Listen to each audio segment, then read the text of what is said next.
Chapter 1. The Coffin of Sir Francis. The Caribbean sun was a physical weight pressing down on the deck of the Hogfish. Nathan Drake checked the seal on his diving suit, his fingers tracing the worn Latin inscription on the ring hanging from his neck.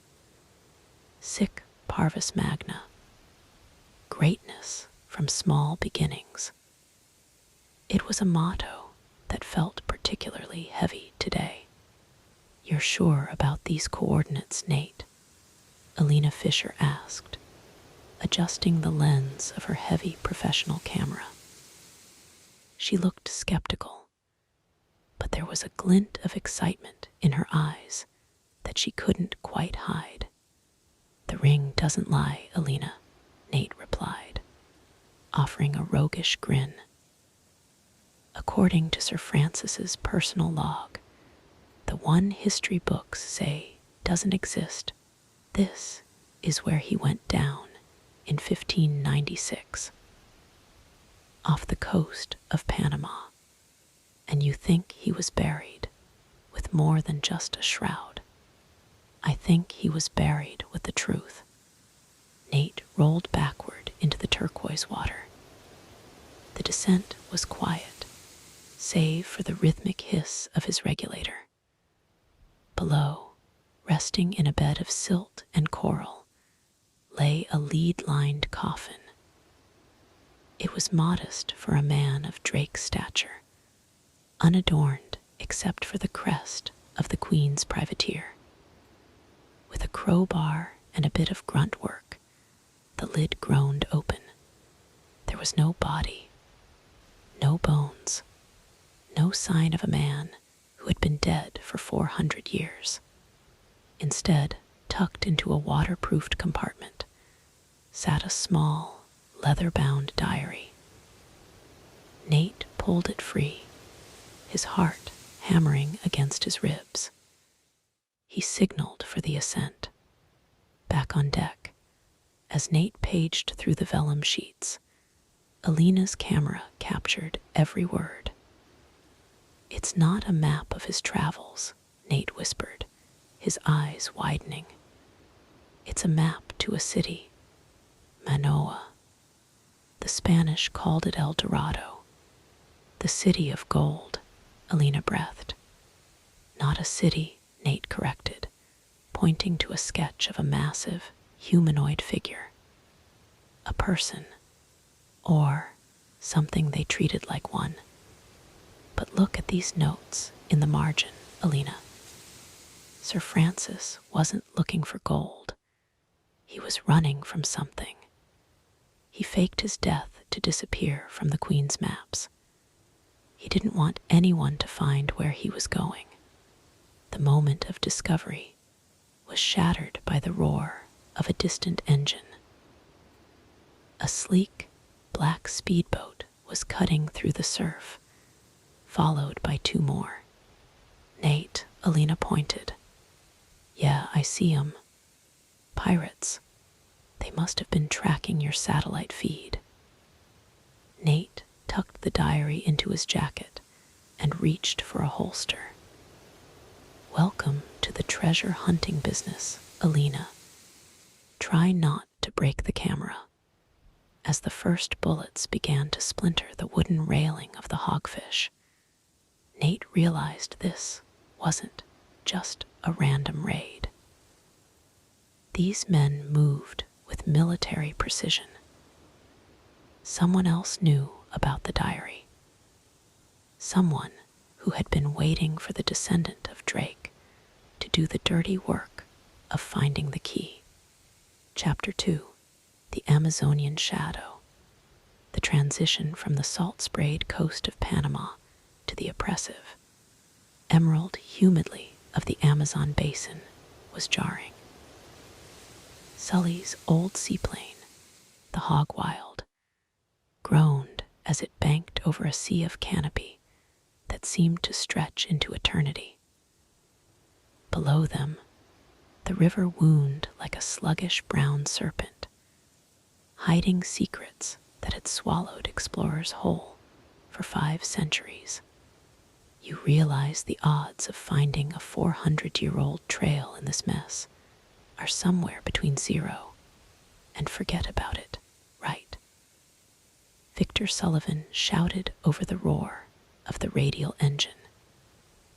He chomped on an unlit cigar, his hands steady on the yoke.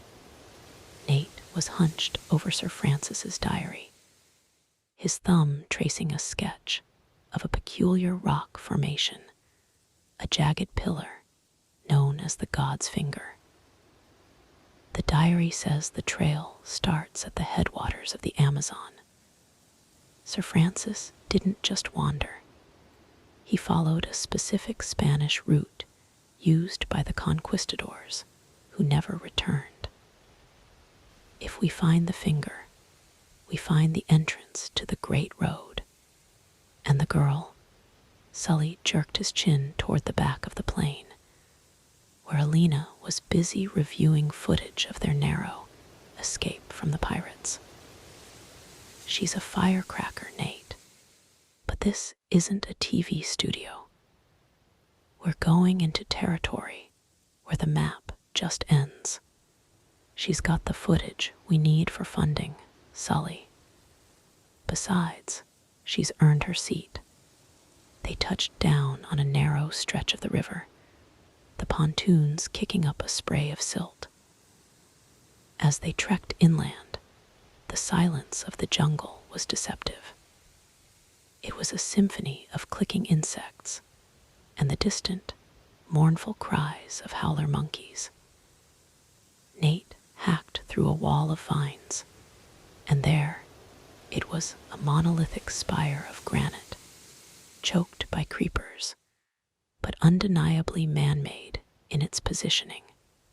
At its base lay the remains of a 16th century Spanish camp.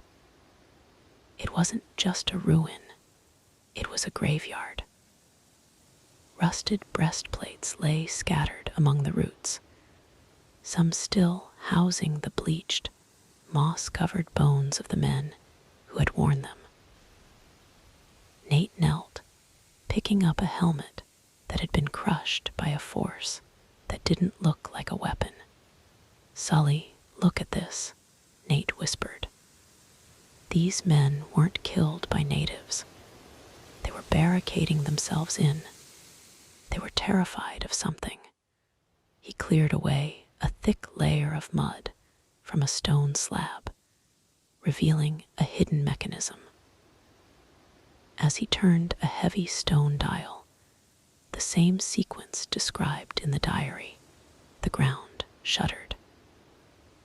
A concealed door, weighted by a counterbalance of water and stone, groaned open to reveal a descending staircase of ancient masonry. "The diary calls this the Devil's Throat," Nate said, clicking on his flashlight. The beam cut through the darkness, illuminating walls carved with the history of the Inca and the Spanish who tried to break them. But the carvings change further down. They start to look wrong, twisted.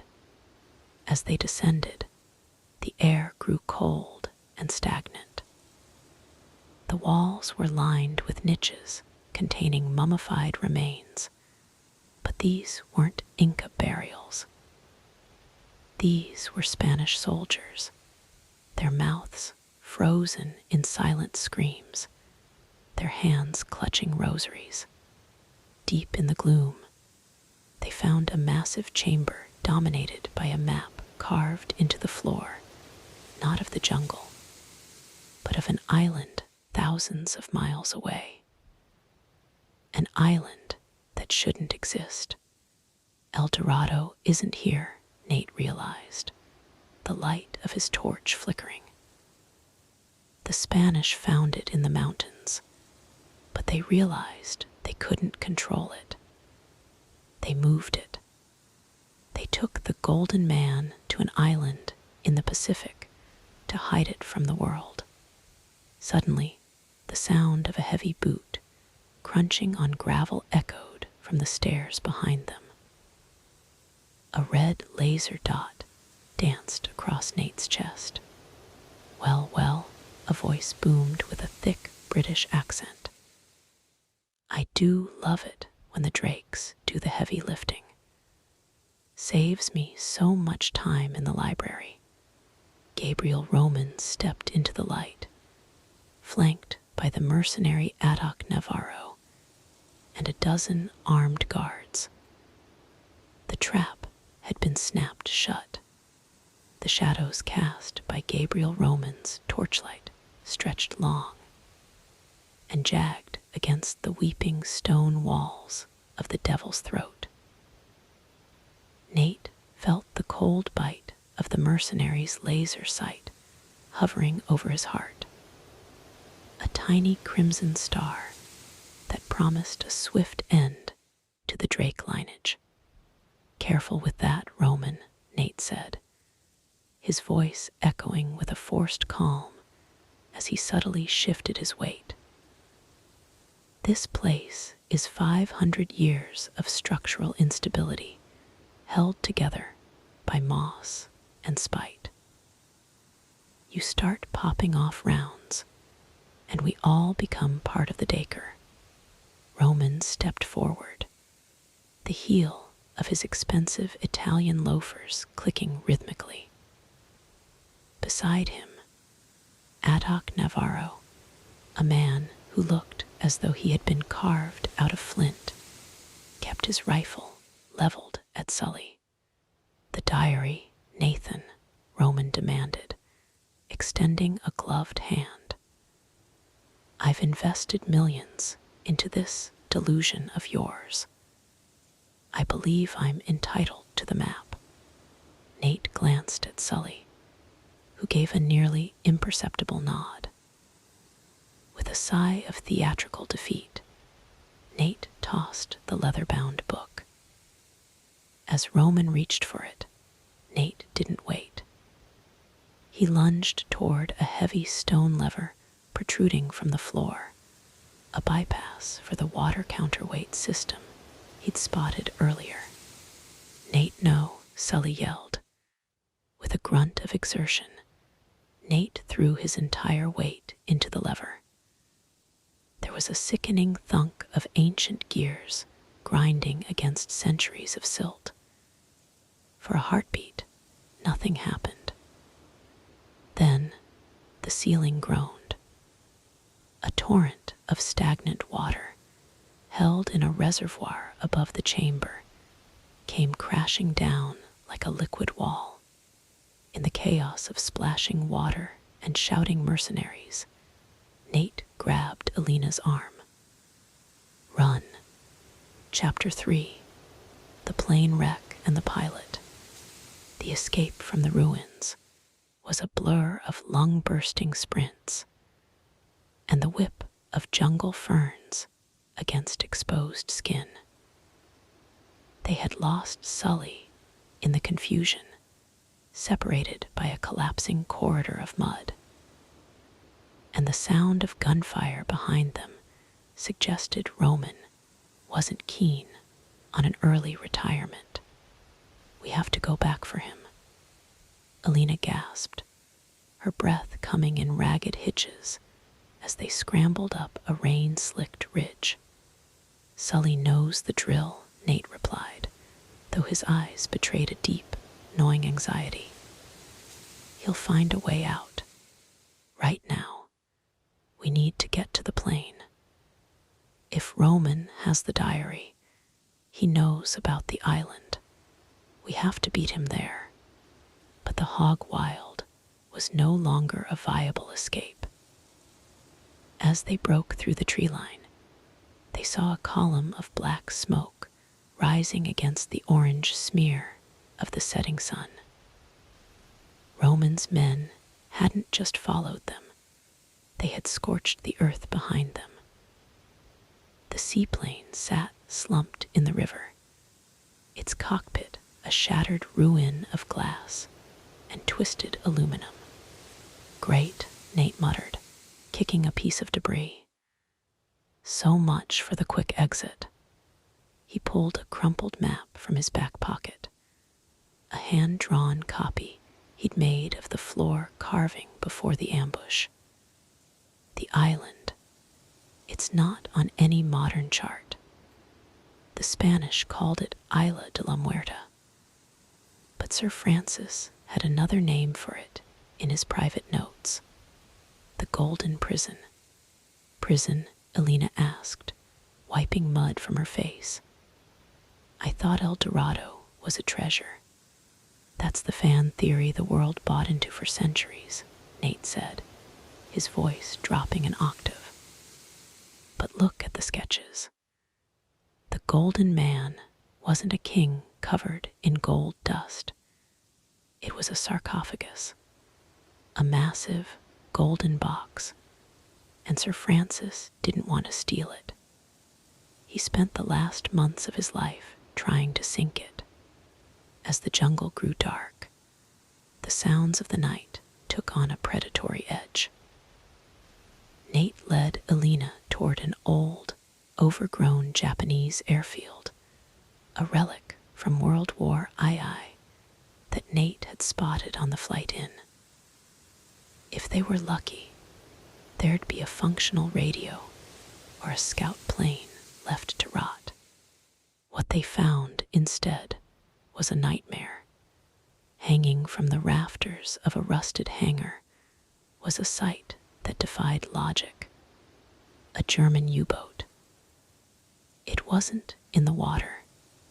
It was perched precariously over a waterfall, snagged in the canopy as if dropped from the heavens. How does a submarine end up in the middle of the Amazon jungle? Elena whispered, her camera raised to her eye. The Nazis were obsessed with the occult, Nate said, climbing the jagged rocks toward the sub's hatch. They must have found the island in the 40s. If they were bringing something back from Isla de la Muerta and the river rose, or something went wrong. Nate pried open the rusted hatch. The smell that wafted out was a mixture of diesel, sea salt, and ancient decay. Inside, the crew remained at their stations, skeletons draped in tattered Kriegsmarine uniforms. But they hadn't died of starvation. The interior of the hull was covered in deep, rhythmic gouges, as if something with claws of steel had been trying to get out. In the captain's quarters, Nate found what he was looking for. A set of coordinates scrawled in blood across a nautical chart. And tucked into the captain's skeletal hand was a golden coin, stamped with a face that looked hauntingly human, yet utterly alien. They found it, Nate whispered, and it followed them home. A floorboard creaked behind them.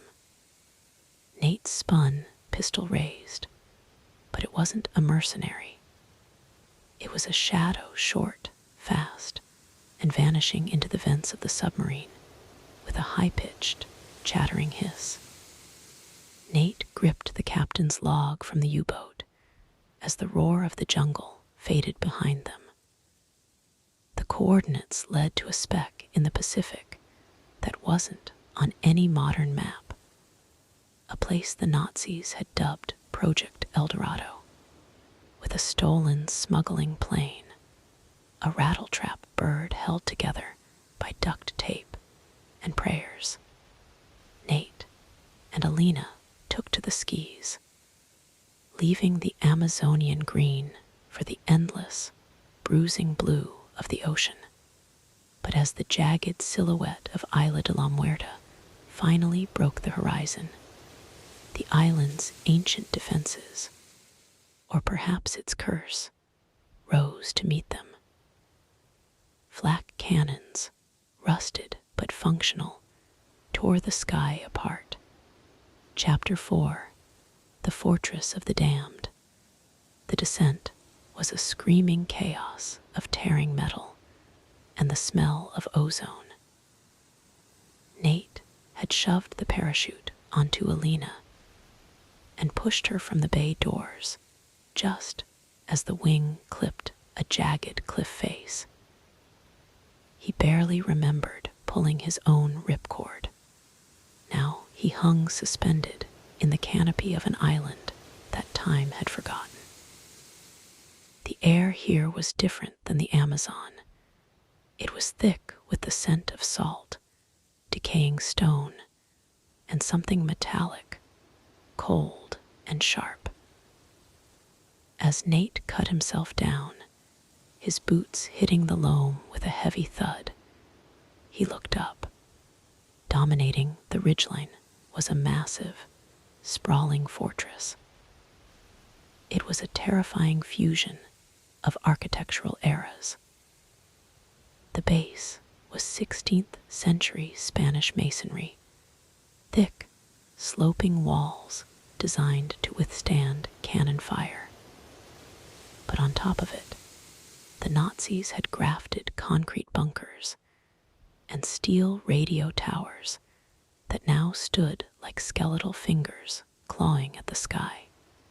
"Alina," he shouted, his voice swallowed by the sheer scale of the ruins. There was no reply, only the distant, rhythmic boom of the tide hitting the sea caves below. Nate began the climb. His fingers sought purchase in the cracks of sun-bleached stone.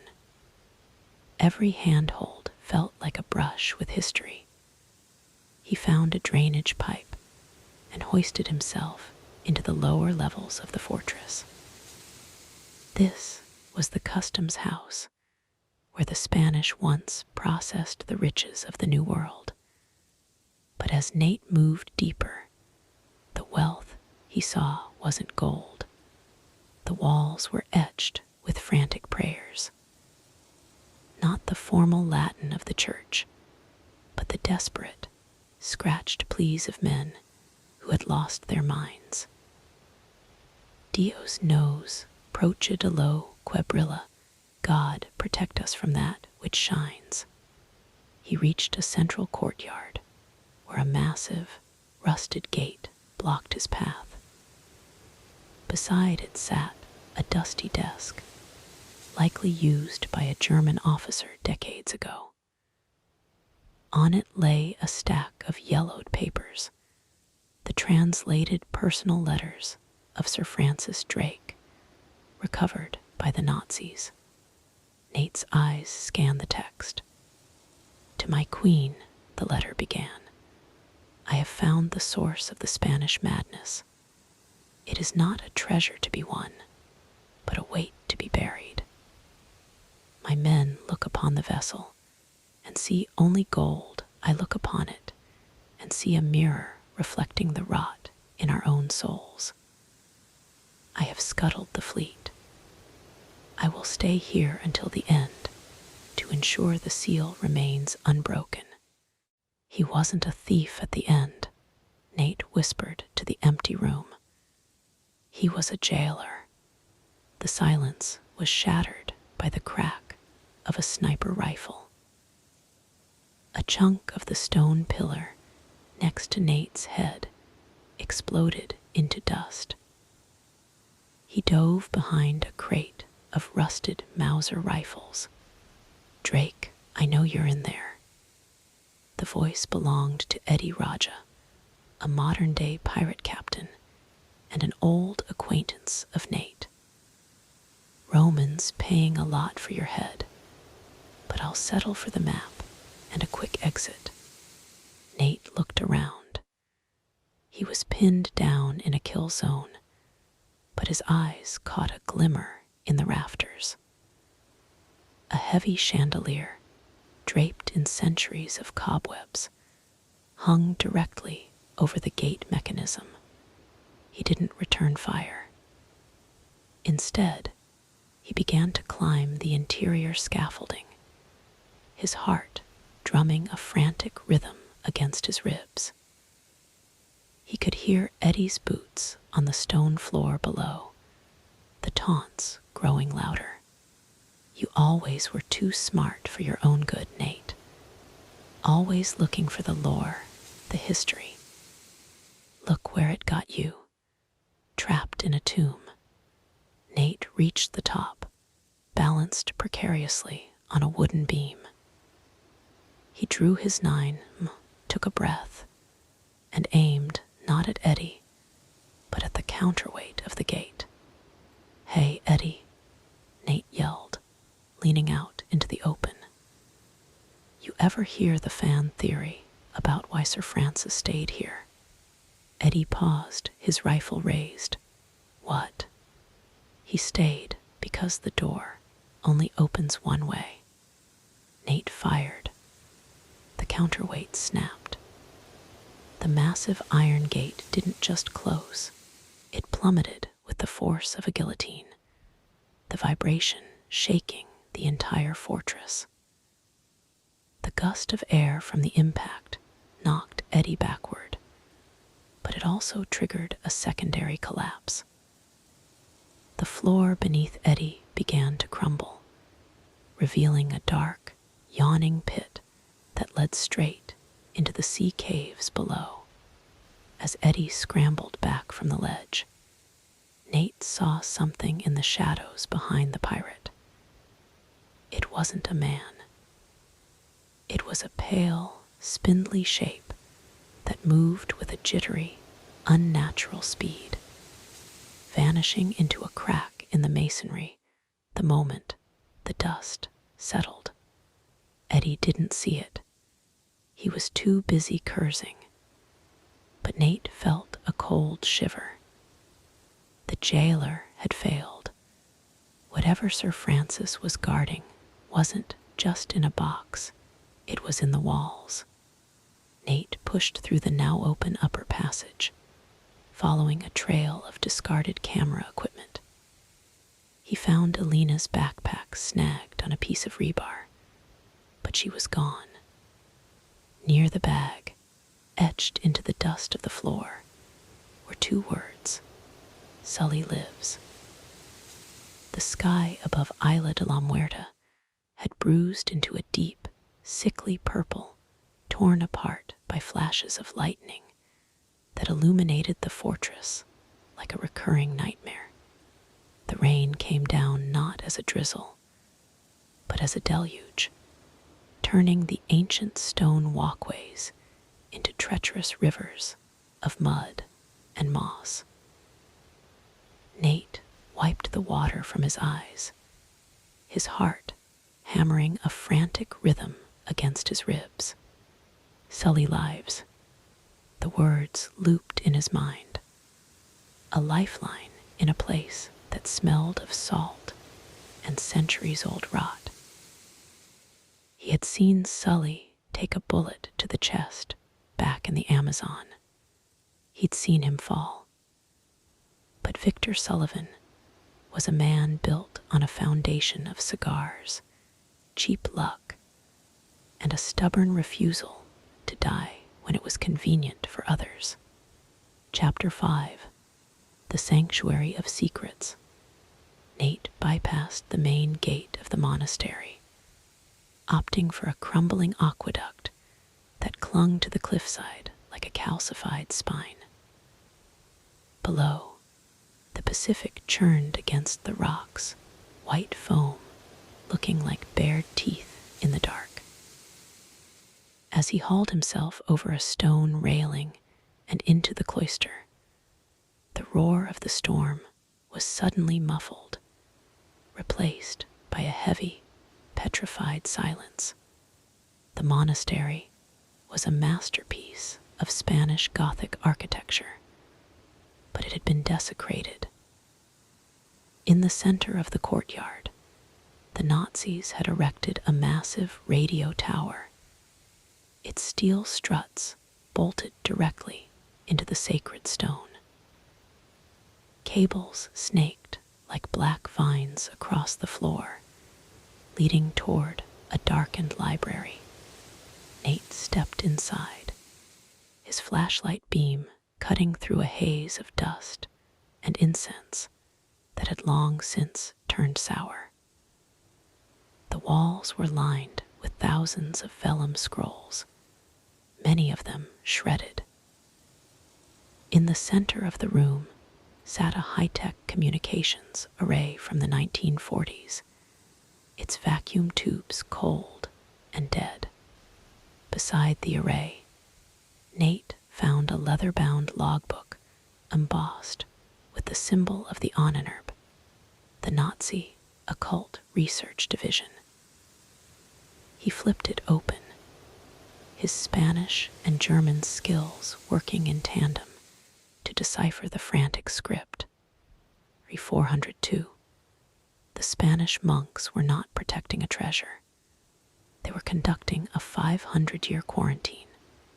They called the sarcophagus the vessel of the damned.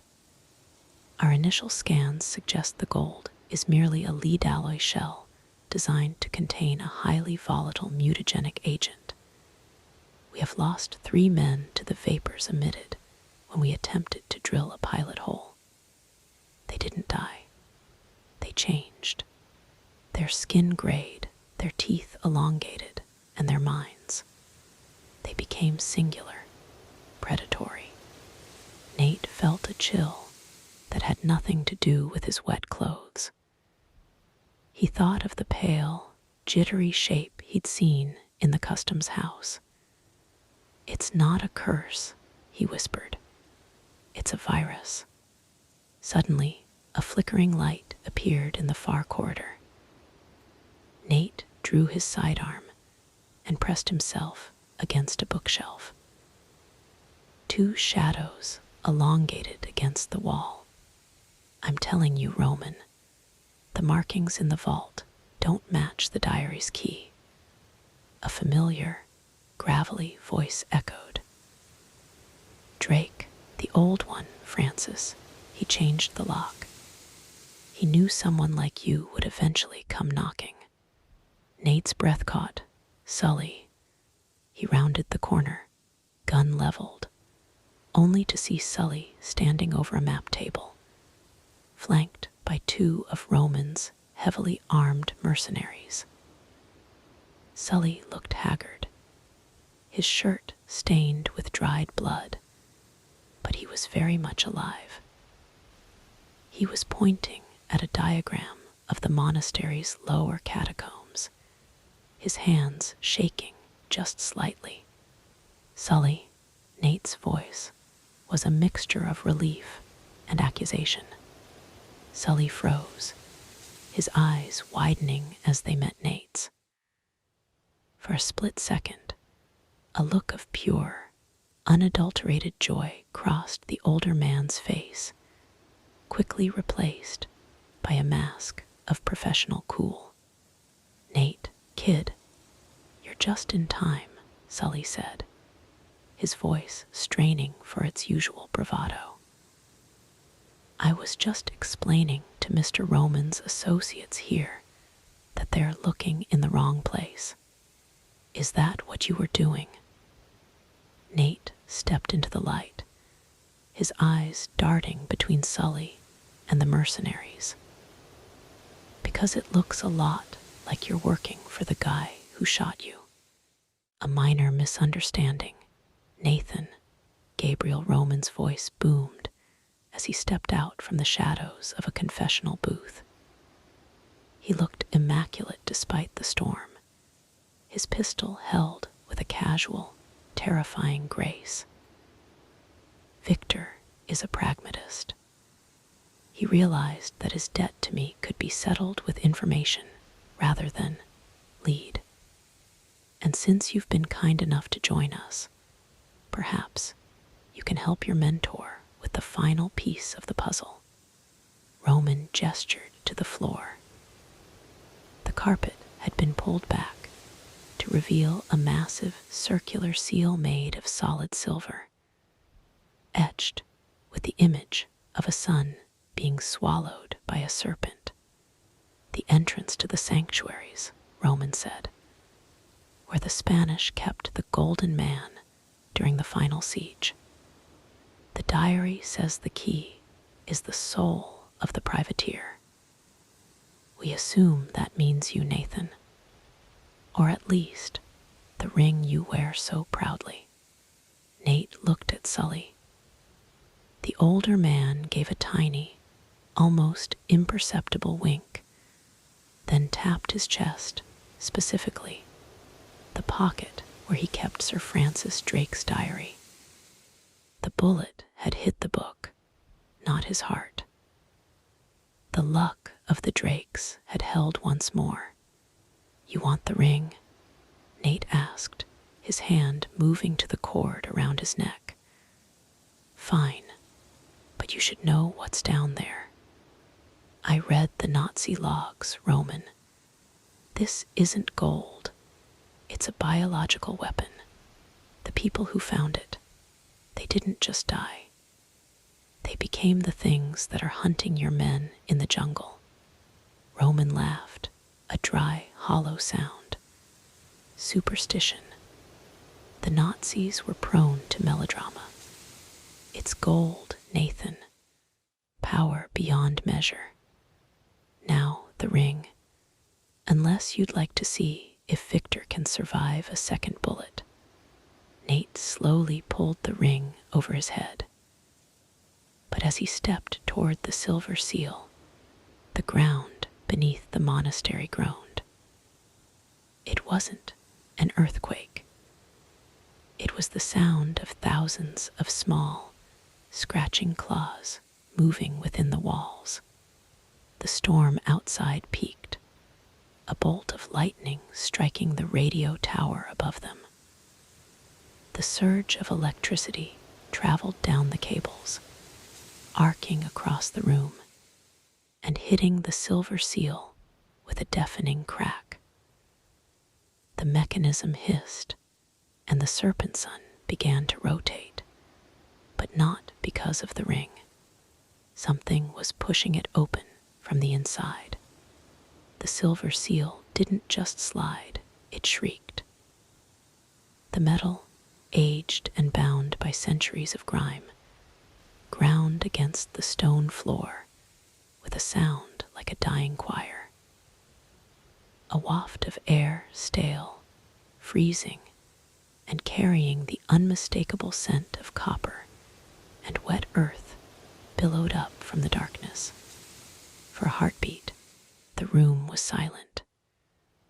Even the storm outside seemed to hold its breath. Then, from the black throat of the vault, came a sound that made Nate's skin crawl. A wet, rhythmic clicking, followed by a chorus of high-pitched chitters that resonated within the very marrow of his bones. "What is that?" Roman whispered, his composure finally fracturing. He took a step back, his pistol shaking. "That," Nate said, grabbing Sully's arm and pulling him toward a row of heavy stone pillars, "is 500 years of hunger." Chapter 6. The Descent into the Crypts. The first creature didn't climb out, it launched itself. It was a blur of pale, translucent flesh and elongated limbs, hitting the nearest mercenary with the force of a freight train.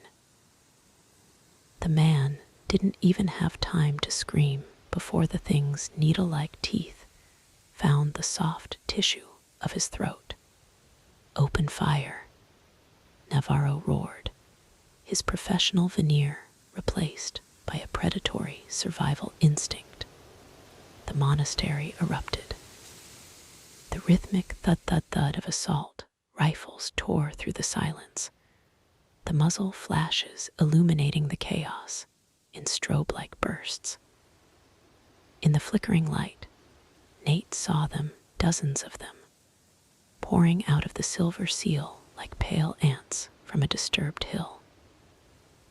They moved with a jittery, unnatural speed, defying gravity as they scaled the walls and dropped from the rafters.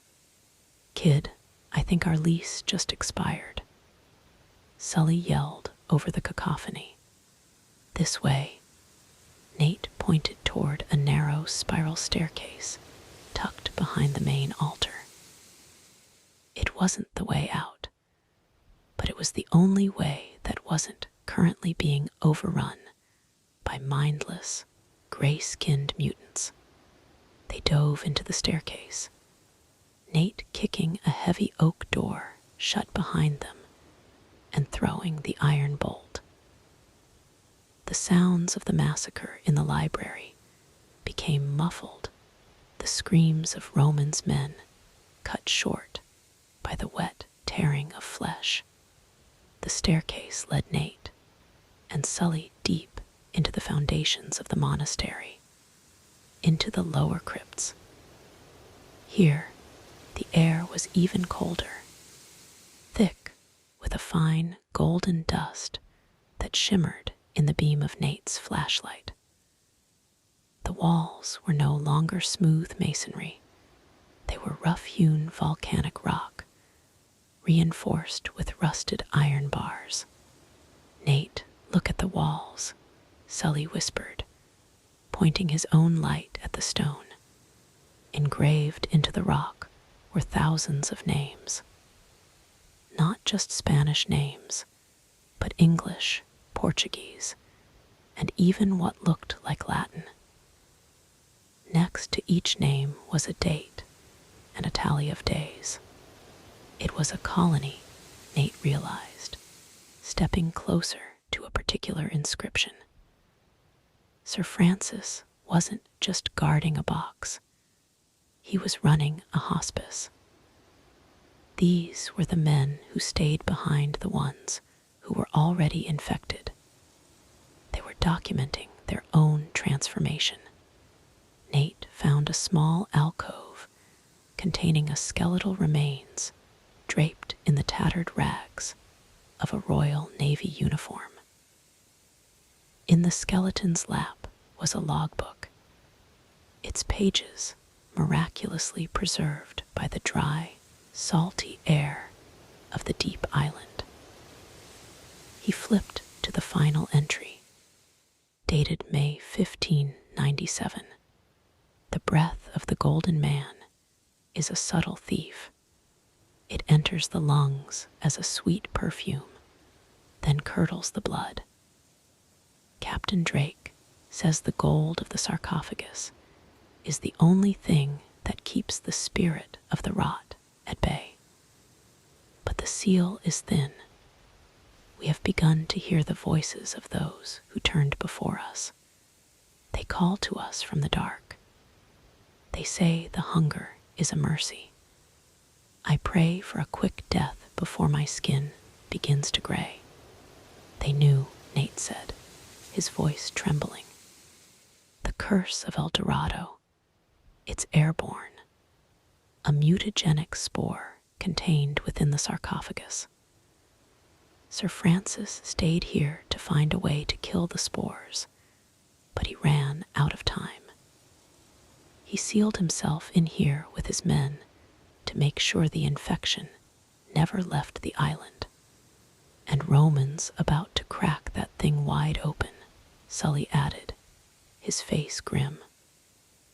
If he takes that sarcophagus to the mainland, it's not just a treasure hunt anymore. It's an extinction event. Nate's radio crackled to life. A burst of static followed by a desperate, familiar voice. Nate, Nate, if you can hear this, I'm in the old cisterns under the courtyard. They've got the sarcophagus, Nate. Roman is using a heavy-lift helicopter to move it to the harbor. You have to. The transmission ended in a sharp yelp and the sound of a struggle. Alina, Nate gripped the radio. Alina, stay put. We're coming for you. Nate, wait, Sully said, grabbing his shoulder. Look at the floor, the dust. Nate looked down. The golden dust, the spores were thicker here, swirling in the draft of the staircase. But they weren't settling on everything. They seemed to be avoiding a specific track of stone leading toward a massive, iron-bound door at the end of the hall. The Spanish were using something to repel the infection, Nate whispered. He walked to a wall-mounted brazier that still held the remnants of charred wood. He picked up a fragment and sniffed it. Sulfur and something else. Salt and a specific mountain herb, the Spanish fire. They used it to create clean zones. Nate grabbed a handful of the unburnt herbs from a nearby supply bin. This is how we get to her, Sully. We don't just fight the mercenaries and the mutants.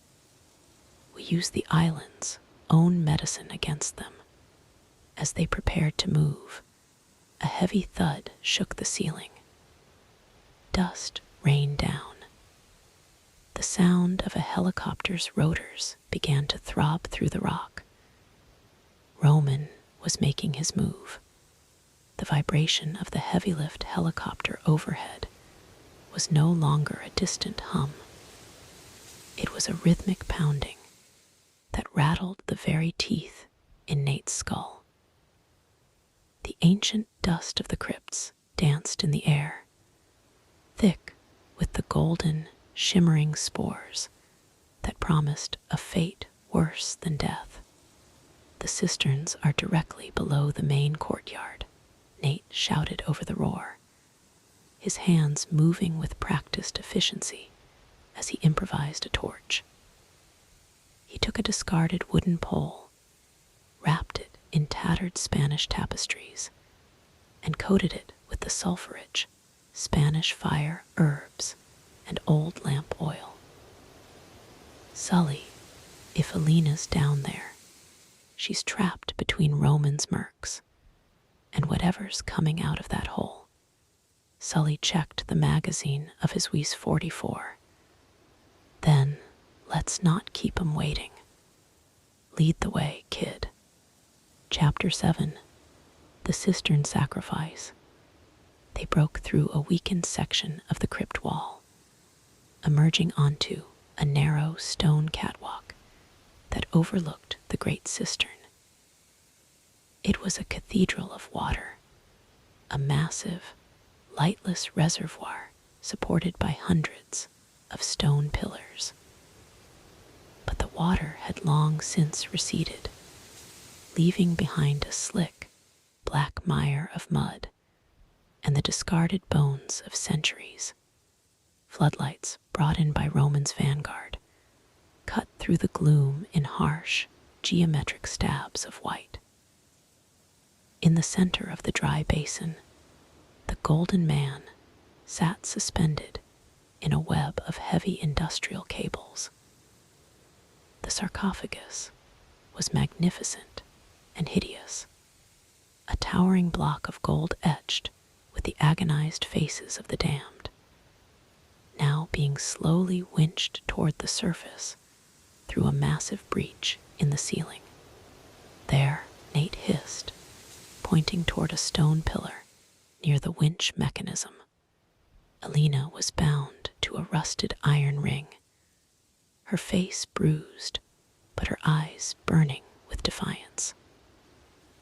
Standing over her was Atok Navarro, his radio headset glowing with a cold blue light as he coordinated the lift. Navarro, Roman's voice crackled over the radio, booming through the cistern's natural acoustics. The perimeter is failing. Those things, they're everywhere. Get the cargo up now. Working on it, sir, Navarro replied, his voice chillingly calm. He looked at Alina. A shame. You would have made a fine witness to the dawn of a new era of warfare. You're insane, Alina spat. You saw what happened to your men up there. You can't control this. Control is for politicians, Navarro said, drawing a combat knife. I prefer results. Nate didn't wait for a plan. He he ignited the sulfur torch. The flame erupted in a brilliant, sickly green hue, casting long, distorted shadows against the pillars. "Hey, Navarro!" Nate leaped from the catwalk, sliding down a series of rusted chains with a shower of sparks.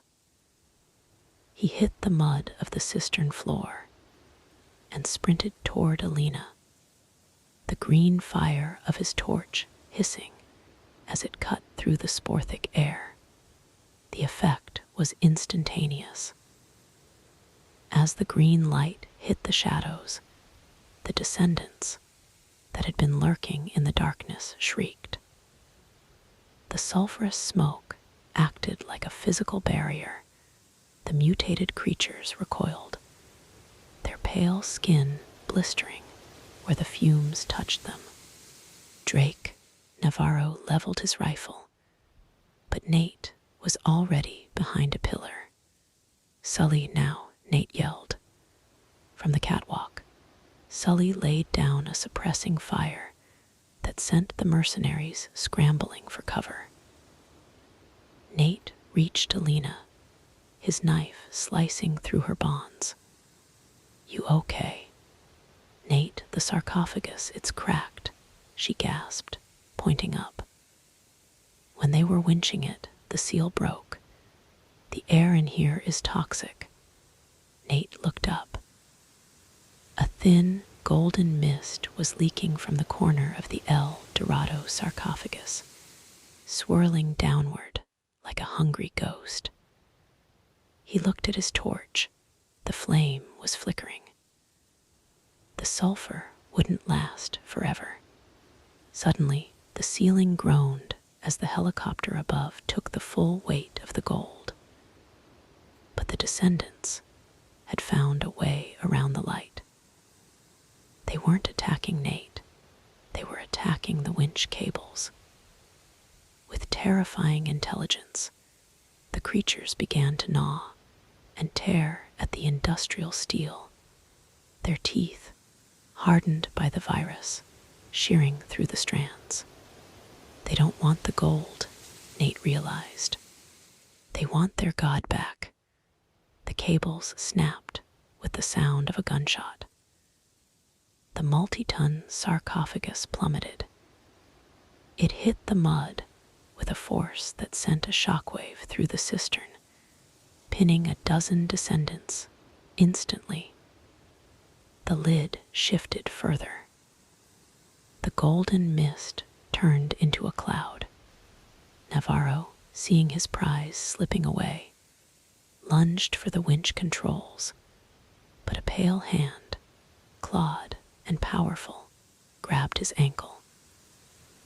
He was dragged screaming into the dark periphery of the cistern, where the green light didn't reach. "We have to go. Now." Nate grabbed Alina and Sully, who had scrambled down to join them. They ran for the emergency overflow tunnel, the sound of the descendants' feast echoing behind them. But as they reached the exit, Nate looked back. The sarcophagus wasn't just sitting there. The golden mist was being absorbed by the mutants. They weren't dying, they were growing larger, their movements becoming more fluid, more coordinated. The virus wasn't just a weapon, it was an evolution. The overflow tunnel was a narrow, claustrophobic vein of weeping stone that smelled of ancient salt and fresh iron. Nate, Alina, and Sully scrambled through the dark, their boots splashing in shallow, stagnant pools. Behind them, the sounds of the cistern, the wet snarls, and the metallic shriek of the falling sarcophagus faded into a low, rhythmic thrumming that seemed to vibrate through the very walls. "Nate, did you see their eyes?" Alina whispered, her voice tight with a mixture of terror and professional curiosity. weren't just yellow, they were glowing, like they were drawing energy from that mist. "It's the spores," Nate replied, his breath hitching as they climbed a rusted ladder toward the surface. "They don't just rot the mind, they fuel the body." Sir Francis wasn't just hiding a treasure, he was burying a biological battery. And Roman just flipped the switch. Chapter 8.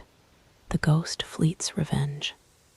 They emerged from a ventilation grate onto the cliffs on the far side of the monastery.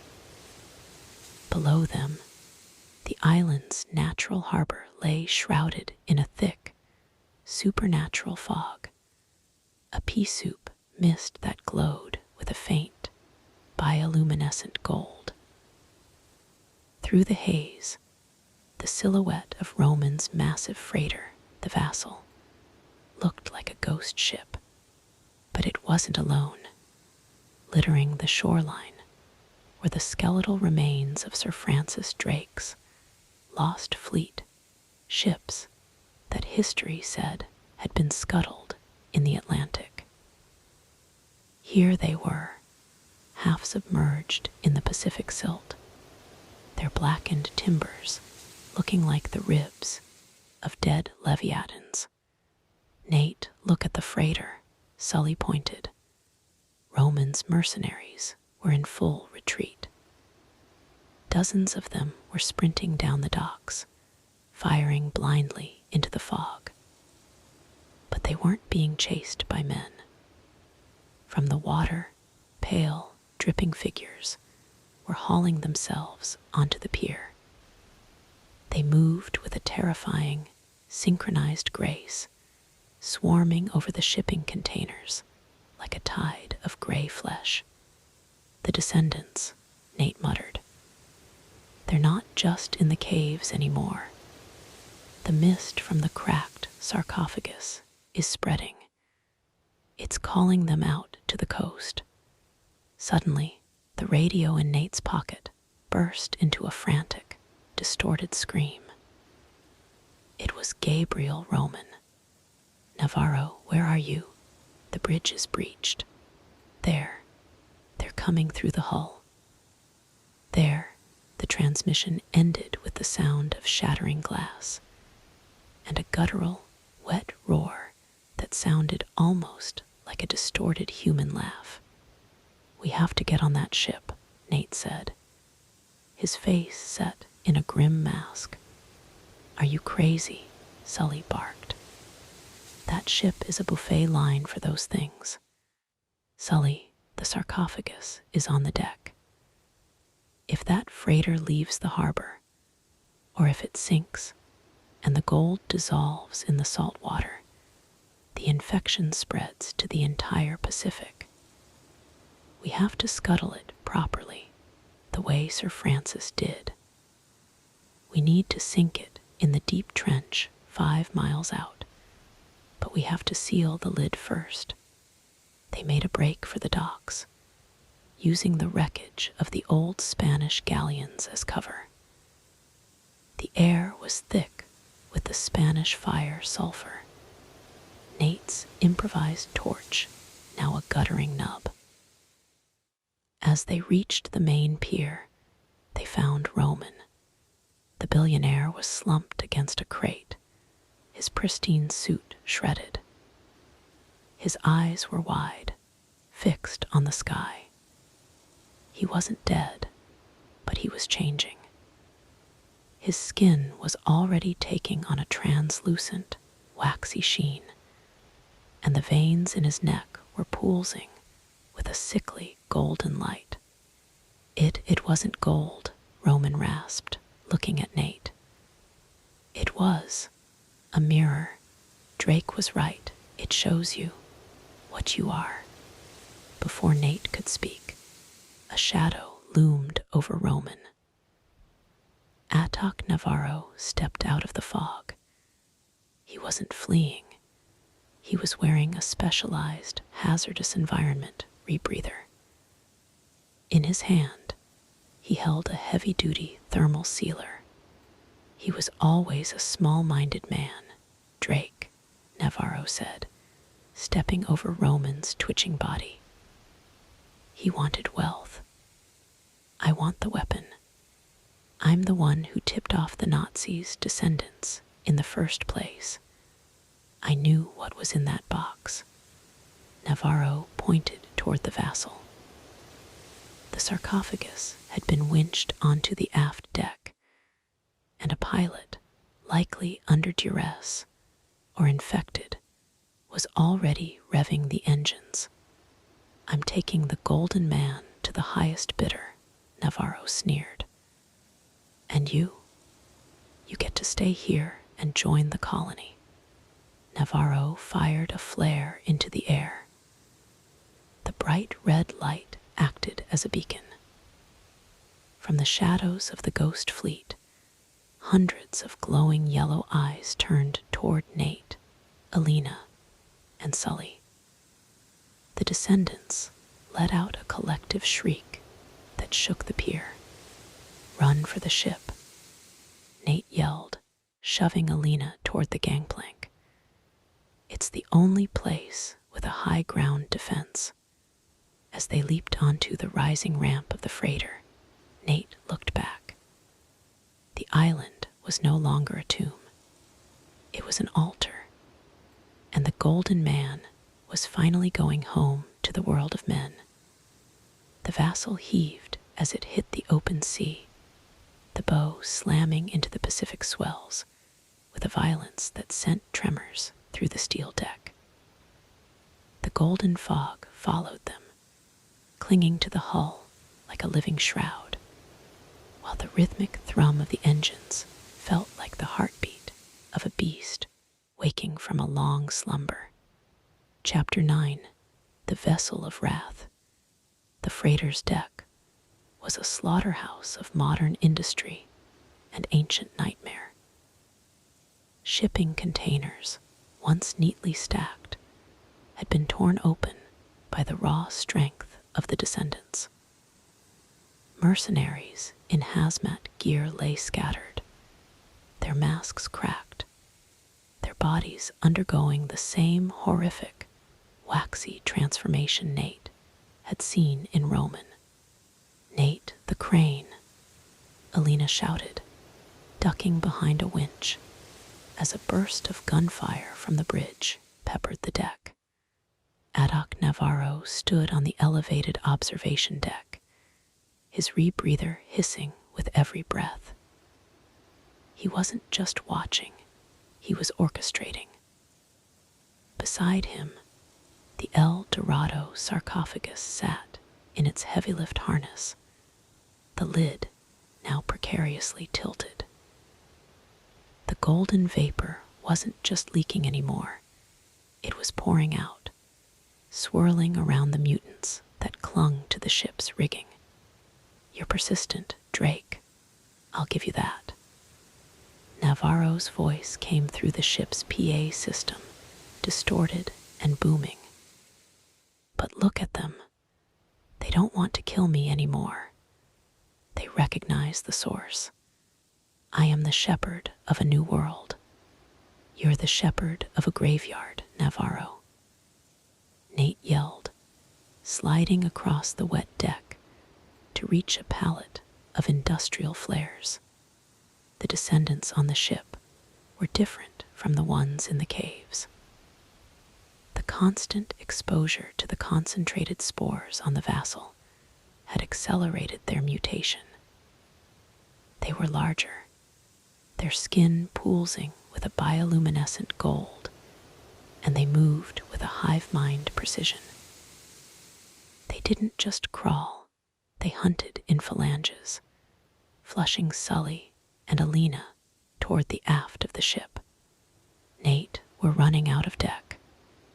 Sully called out, his wheeze 44 barking as he dropped a mutant, leaping from a stack of lumber.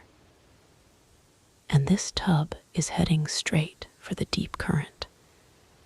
If we don't stop it now, this mist hits the trade winds. Nate looked at the sarcophagus. then at the ship's massive cargo crane. A fan theory from his own research flashed through his mind. A note Sir Francis had made about the Golden Man's weight. It wasn't just gold. It was a lead-lined casing designed to sink. Sully, Alina, get to the lifeboats on the starboard side, Nate commanded. What about you? Alina asked, her eyes wide.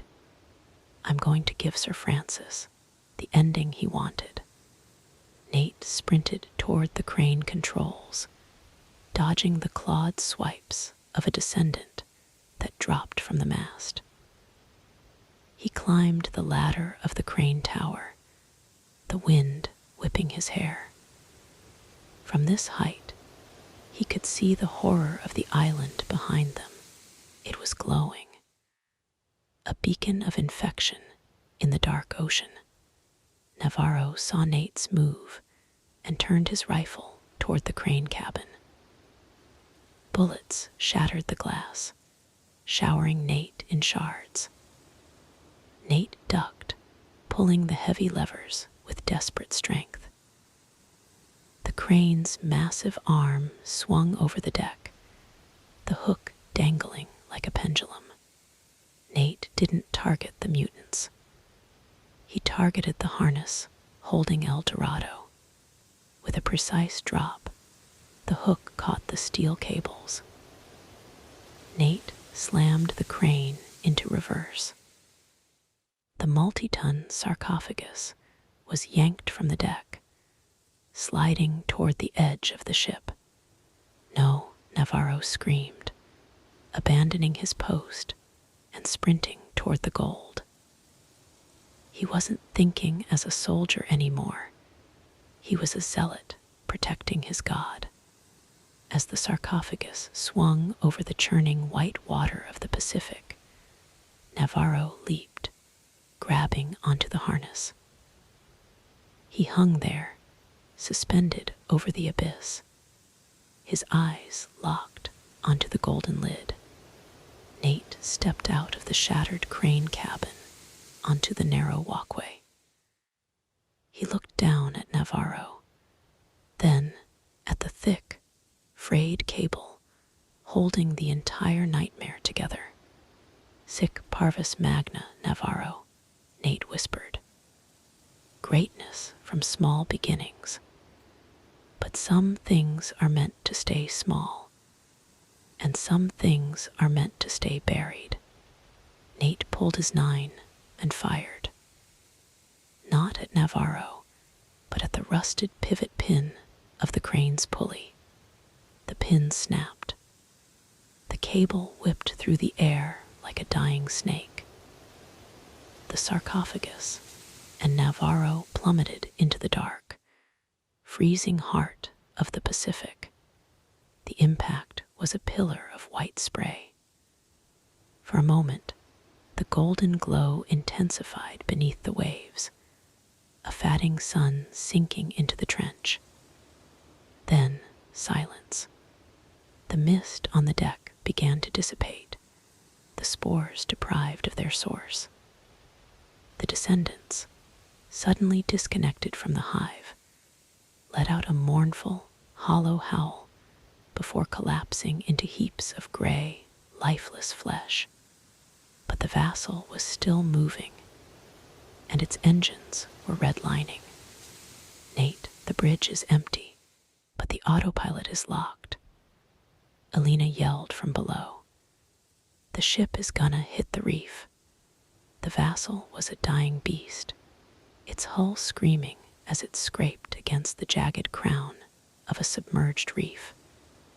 The golden mist had thinned to a ghostly haze, but the smell of ozone and ancient rot lingered in the vents, like a foul memory. Nate stood on the bridge, the alarm klaxons wailing in a rhythmic, frantic pulse that felt like the island's final heartbeat. Nate, the stabilizers are blown. We're going to roll. Sully's voice crackled over the ship's intercom, strained and breathless. autopilot console. It was a mess of sparking wires and fused plastic. Navarro had ensured no one would turn this ship around. He looked out the reinforced glass at the horizon. The first sliver of dawn was breaking, a pale, clean light that seemed to wash away the nightmare of the night. Chapter 10, The Horizon's Promise. Alina, Sully, get to the jump-off point. Nate shouted into his radio. I'm right behind you. But Nate didn't run. Not yet. Something on the radar screen caught his eye. A secondary cargo hold, located deep in the stern, was venting heat. It was the only part of the ship that hadn't been touched by the descendants. He raced down the tilting corridors, his boots sliding on the blood and sea spray. He reached the hold and kicked the emergency release. Inside, secured in a velvet-lined crate that looked wildly out of place amidst the industrial grime, sat a collection of artifacts Roman had intended to auction off.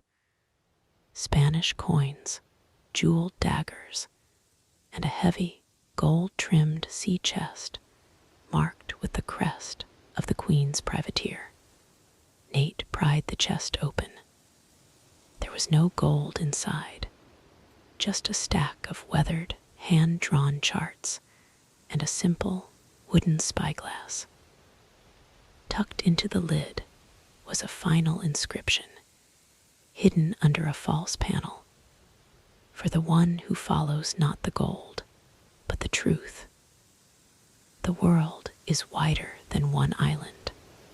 Sir Francis hadn't just left a warning. He'd left a legacy for a true explorer. The ship gave a massive, sickening lurch. The reef had finally won. Nate grabbed the spyglass and the charts, stuffing them into his jacket, and sprinted for the deck. He reached the railing just as the vessel began its final roll. Alina and Sully were already in the water, clinging to a stray piece of buoyant wreckage, the remains of the seaplane's pontoon they had scavenged earlier. Nate, jump, Alina screamed. Nate took a breath of the salty morning air that was finally free of the golden spores, and leaped. He hit the water with a shock of cold, the Pacific swallowing him for a moment before he breached the surface. Behind him, the vessel groaned one last time and slid into the depths, a massive bubble of air and debris marking its grave. The silence that followed was absolute. The three of them drifted on the gentle swell, watching the sun climb higher. The island of Isla de la Muerta sat on the horizon, a dark, jagged tooth of rock. Without the golden man to fuel the infection, the glow had vanished. The colony would return to its dormant, starving state, eventually becoming nothing more than bones and legend once again.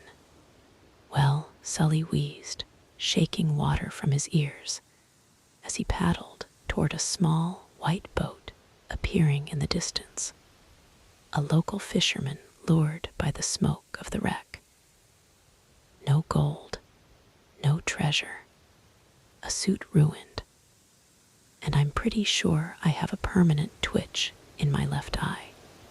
Alina looked at Nate, her camera miraculously still around her neck, dripping wet. At least we have the story. The real story. Sir Francis, the colony. The truth about El Dorado. Nate reached into his jacket and pulled out the wooden spyglass, looking through it at the vast, open ocean. Maybe. But I think Sir Francis wanted us to keep some secrets buried, Alina. The world isn't ready for what's in that trench. He looked at the ring hanging from the cord around his neck, then back at the horizon. For the first time in years, the weight of the Drake name didn't feel like a burden. It felt like a compass. So, Alina said, a small, tired smile playing on her lips. What now, cowboy? You've got no plane, no boat, and a very angry billionaire's estate probably looking for you. Nate grinned, the classic, roguish spark returning to his eyes. He thought of the charts tucked against his chest, charts that hinted at a lost fleet in the desert sands of the Rub, Al-Khali. Now, Nate said, looking at Sully. Now we find a dry cigar and a ride home. I think I know a guy in Madagascar who owes me a favor. As the fisherman's boat pulled alongside them, the shadows of the night were fully erased by the gold of the morning sun, a different kind of gold, one that didn't demand a price. The story of Drake's fortune had ended, but for Nathan Drake, the map was only just beginning to unfold.